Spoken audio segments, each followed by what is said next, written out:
Farthest out in Pharaoh's fields, he had the longest distance to run.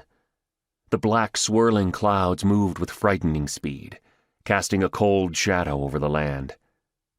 Was it the great lion of God that let out such a rumbling roar from that blackness? Screaming, hands over their heads, people ran faster. A shaft of jagged light flashed and struck the middle of the barley fields. Flames shot up from the ground, and the stalks of ripened grain caught fire. Something hard struck Kelubei in the head, then another and another, like small pebbles hurled at him from an open hand. And the air grew cold, so cold his breath came like puffs of smoke as he panted. His lungs burned. Could he make it to cover before one of those bolts of fire struck him down?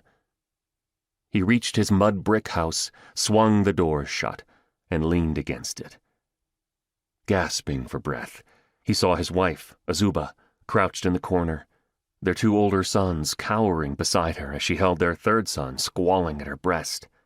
His older boys, Misha and Marisha, stood wide-eyed but silent.